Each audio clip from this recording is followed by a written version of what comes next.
नमस्कार, आप देख रहे हैं डीए न्यूज प्लस का खास कार्यक्रम चर्चा है मैं शकील साजिद। अगर आप रायपुर के तेलीबांधा तालाब यानी मरीन ड्राइव जाते हैं और सड़क पर गाड़ी खड़ी करते हैं तो अब आपको रकम देनी होगी। बता दें कि नगर निगम यहां आने वाले लोगों से पार्किंग शुल्क वसूलने की तैयारी कर रहा है। सड़क किनारे बोर्ड लगा दिए गए हैं। निगम का कहना है कि इससे यहां ट्रैफिक व्यवस्था सुधरेगी। लगाए गए बोर्ड के अनुसार तेलीबांधा तालाब के सामने सड़क पर बाइक खड़ी करने पर 4 घंटे के लिए 10 रुपये और कार के लिए 20 रुपये देने होंगे। निगम का दावा है कि अभी लोग गाड़ियां इधर उधर खड़ी कर देते हैं, जिससे जाम की स्थिति होती है। पार्किंग शुल्क लगने से गाड़ियां सही तरीके से खड़ी होंगी और सड़क पर अव्यवस्था कम होगी।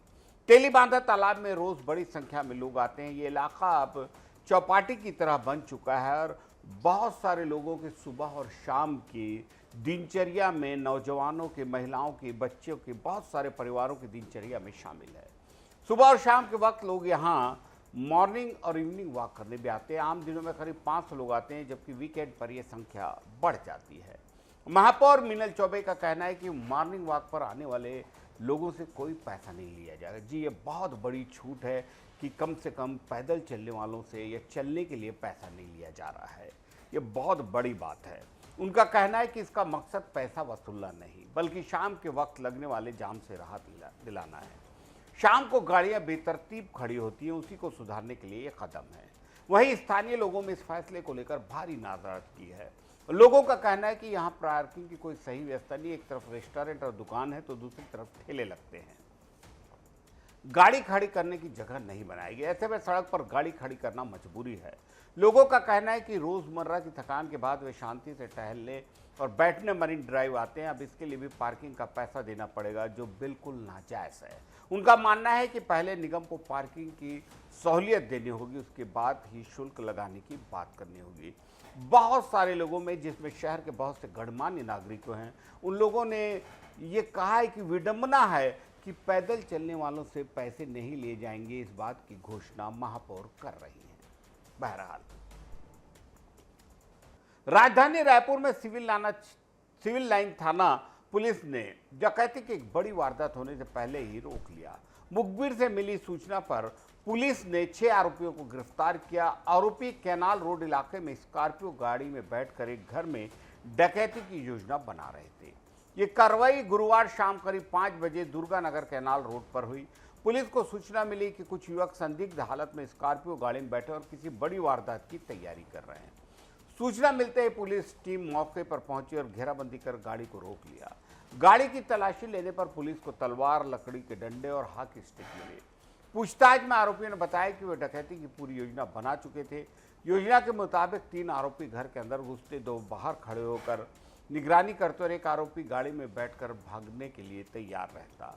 आरोपियों ने बताया कि वारदात के बाद सभी अलग अलग रास्तों से भागने वाले थे ताकि पुलिस उन्हें पकड़ न सके। पुलिस का कहना है कि समय रहते कार्रवाई नहीं होती तो बड़ी घटना हो सकती थी। गिरफ्तार आरोपियों में टिकेश शेंद्रे उर्फ बिल्ला 30 साल, आलोक साहनी 23 साल, नितेश साहनी 24 साल, शुभम साहनी 19 साल, इंद्र कुमार उर्फ सुपित निषाद 25 साल और कुंदन साहनी 26 साल शामिल हैं। सभी आरोपी रायपुर और आसपास के इलाकों के रहने वाले हैं। सभी आरोपियों के खिलाफ भारतीय न्याय संहिता की धारा 310(4), 313 और आर्म्स एक्ट की धारा 27 के तहत मामला दर्ज है। आरोपियों से पूछताछ जारी है कि कहीं ये किसी गिरोह से जुड़े तो नहीं है। पुलिस ने आम लोगों से अपील की है कि कहीं भी संदिग्ध गतिविधि नजर आए तो पुलिस को तुरंत सूचना दे। समय पर मिली सूचना से अपराध को रोका जा सकता है, लोगों की हिफाजत हो सकती है। केंद्रीय वित्त मंत्री निर्मला सीतारमण ने वित्त वर्ष 2026-27 का बजट पेश करते हुए सरकार का फोकस विकास और आर्थिक मजबूती पर बताया है। ये उनका लगातार 9वां बजट है। बजट में बुनियादी ढांचे, उद्योग, नई तकनीक और आत्मनिर्भर भारत पर खास जोर दिया है। सरकार ने इंफ्रास्ट्रक्चर को रफ्तार देने के लिए पूंजीगत खर्च यानी कैपेक्स बढ़ाने का फैसला किया है। अगले वित्त वर्ष के लिए कैपेक्स 12.2 लाख करोड़ रखा गया है, जो पिछले साल के मुकाबले करीब 9% ज्यादा है। सरकार का मानना है कि सड़कों, रेल, लॉजिस्टिक और रेल की अन्य परियोजनाओं पर ज्यादा खर्च से आर्थिक गतिविधियां बढ़ेंगी और रोजगार भी मिलेगा। देश को जरूरी खनिजों के मामले में आत्मनिर्भर बनाने सरकार ने 4 राज्यों में रेयर अर्थ कॉरिडोर बनाने का ऐलान किया। ओडिशा, केरल, आंध्र प्रदेश, तमिलनाडु में ये कॉरिडोर विकसित होंगे। इसका मकसद रेयर अर्थ मिनरल्स के खनन से लेकर प्रोसेसिंग और मैन्युफैक्चरिंग तक की पूरी व्यवस्था देश में तैयार करना, ताकि विदेशों पर निर्भरता कम हो सके। हेल्थ सेक्टर को मजबूत करने के लिए सरकार ने बायो फार्मा शक्ति योजना शुरू करने की घोषणा की। इसके तहत अगले 5 साल में 10,000 करोड़ रुपए खर्च होंगे। इस योजना से भारत को दवाओं और बायो फार्मा मैन्युफैक्चरिंग का बड़ा केंद्र बनाने की तैयारी है। नए संस्थान बनाए जाएंगे और पुराने संस्थानों को अपग्रेड किया जाएगा। इलेक्ट्रॉनिक्स और सेमीकंडक्टर सेक्टर को बढ़ावा देने के लिए बड़ा ऐलान। 40,000 करोड़ रुपए इलेक्ट्रॉनिक्स कंपोनेंट मैन्युफैक्चरिंग पर खर्च करेगी सरकार। सेमीकंडक्टर मिशन की अगली कड़ी के तौर पर सेमीकंडक्टर 2.0 लाया जाएगा, जिससे देश में चिप से जुड़ी सप्लाई चेन मजबूत हो। छोटे और मझोले उद्योगों यानी MSME के लिए भी बजट में कई राहतें। सरकार चैंपियन SME तैयार करने के लिए 10,000 करोड़ रुपए का फंड बनाएगी। साथ ही टेक्सटाइल सेक्टर के लिए मेगा टेक्सटाइल पार्क, पुराने औद्योगिक क्लस्टर को फिर से शुरू करने, खादी व हैंडलूम को बढ़ावा देने की योजनाएं हैं। पर्यावरण को ध्यान में रखते हुए ग्रीन इंफ्रास्ट्रक्चर पर भी जोर है। स्टील और सीमेंट जैसे उद्योगों में कार्बन कैप्चर और उसके इस्तेमाल को बढ़ावा देने के लिए 20,000 करोड़ रुपए का प्रावधान। इसका मकसद प्रदूषण कम करना और टिकाऊ विकास को बढ़ावा देना है। इंफ्रास्ट्रक्चर प्रोजेक्ट्स में निजी निवेश बढ़ाने सरकार इंफ्रास्ट्रक्चर रिस्क गारंटी फंड बनाएगी। बड़े प्रोजेक्ट में निवेश का जोखिम कम होगा। साथ ही शहरों को जोड़ने के लिए हाई स्पीड कॉरिडोर विकसित करने की योजना बजट में। बैंकिंग और फाइनेंस सेक्टर को मजबूत करने के लिए बैंकिंग फॉर विकसित भारत नाम से एक हाई लेवल कमेटी, नगर निगमों को म्यूनिसिपल बॉन्ड जारी करने के लिए प्रोत्साहन दिया जाएगा, ताकि शहरों को विकास के लिए फंड मिले। सरकार का कहना है कि पिछले कई सालों की देश की अर्थव्यवस्था अनुशासन और स्थिर विकास के रास्ते पर चल रही है। आर्थिक सर्वे के मुताबिक 2026-27 में भारत की GDP ग्रोथ 6.8 से 7.2% के बीच रहेगी, जो देश की मजबूत स्थिति को दिखाता है। फरवरी महीने की शुरुआत के साथ आम लोगों की जिंदगी से जुड़े कई नियमों में बदलाव। आज से सिगरेट, तंबाकू उत्पाद महंगे हो गए। इसके अलावा फास्टैग से जुड़ा एक बड़ा नियम, कमर्शियल गैस सिलेंडर के दाम भी बढ़ गए हैं। इन बदलावों का सीधा असर लोगों की जेब पर है। आज से सिगरेट, गुटखा, खैनी और पान मसाला जैसे तंबाकू उत्पादों पर ज़्यादा टैक्स लगेगा।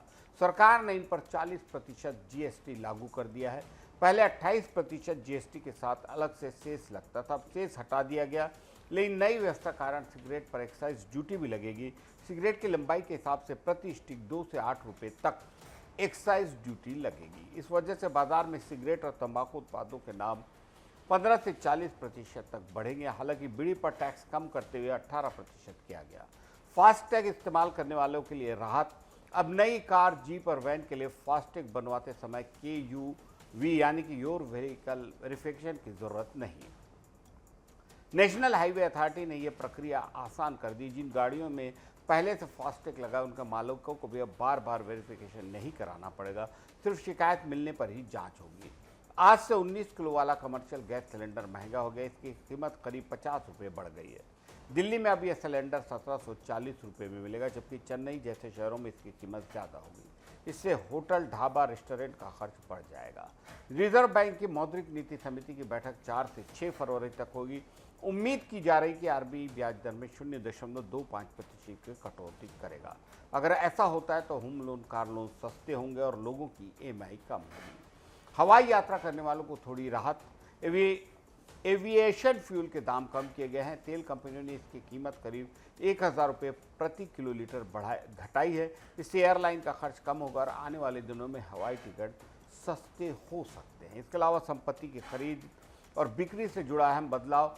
उत्तर प्रदेश और कर्नाटक में प्रॉपर्टी रजिस्ट्री के लिए आधार ऑथेंटिकेशन जरूरी कर दिया गया है। रजिस्ट्री के समय खरीदार, विक्रेता और गवाहों को बायोमेट्रिक पहचान देनी होगी। इसका मकसद जमीन से जुड़े फर्जीवाड़े और बेनामी संपत्तियों पर रोक लगाना।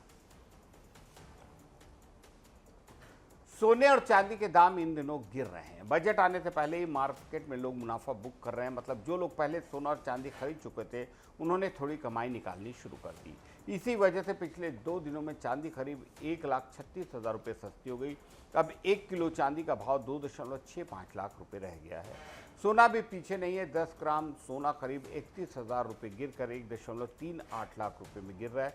असल में पिछले कुछ हफ्तों में सोना और चांदी दोनों के दाम रिकॉर्ड लेवल तक थे, इसलिए बड़े निवेशक मुनाफा निकाल रहे हैं। और सिर्फ मुनाफा ही नहीं, फिजिकल डिमांड भी थोड़ी कम है। लोगों ने सोना चांदी खरीदना थोड़ा कम कर दिया और औद्योगिक इस्तेमाल को लेकर कुछ अनिश्चितता है, इसी वजह से दाम नीचे आ रहे हैं। एमसीएक्स यानी वायदा बाजार में गिरावट और ज़्यादा साफ दिख रही है। 29 जनवरी को चांदी का भाव 4.01 लाख प्रति किलो था, जो अब 2.65 लाख रुपए पर है। सोना भी 1.69 लाख से गिरकर 1.38 लाख रुपए पर ट्रेंड कर रहा है। असर गोल्ड और सिल्वर ईटीएफ पर पड़ा। शुरुआती ट्रेडिंग में ही गोल्ड ईटीएफ लगभग 8% गिर गया और सिल्वर ईटीएफ तो 15% तक नीचे गया। इसके पीछे मार्जिन बढ़ने की वजह कमोडिटी एक्सपर्ट अनुज गुप्ता ने बताया कि शिकागो एक्सचेंज ने सोने पर मार्जिन 6% से बढ़ाकर 8% और चांदी पर 11% से बढ़ाकर 15% की है। मतलब अब ट्रेडर्स को खरीदारी के लिए ज़्यादा सिक्योरिटी मनी देना पड़ेगा। कई लोगों के पास तुरंत पैसा नहीं था, उन्हें अपना सोना और चांदी बेचना पड़ा, जिससे दाम और नीचे गिर गए। आप ज्वेलर से सोना या चांदी लेने वाले तो ध्यान रखिए, हमेशा BIS का हॉलमार्क वाला सर्टिफाइड गोल्ड लें। कीमत और वजन को India bullion and jewellers association जैसी वेबसाइट से क्रॉस चेक करें। चांदी के मामले में असली पहचानने के लिए magnet test, ice test, smell test और क्लॉथ टेस्ट करें। सिल्वर चुंबक से नहीं चिपकता, असली बर्फ पर जल्दी पिघलती, कोई गंध नहीं होती और सफ़ेद कपड़े से रगड़ने पर हल्का काला निशान। कुल मिलाकर मार्केट में दाम गिरने का मुख्य कारण मुनाफा, बुकिंग, मांग में कमी और मार्जिन। फिलहाल थोड़ा सतर्क रहना चाहिए क्योंकि उतार चढ़ाव अभी भी बने रह सकते हैं। सोच समझकर निवेश करेंगे या खरीदारी करेंगे तो नुकसान होने की संभावना कम है। सोना या चांदी खरीद लें। आज के लिए DA न्यूज़ प्लस की चर्चा है कार्यक्रम में इतना ही। इजाजत दीजिए शकील साजिद को। नमस्कार।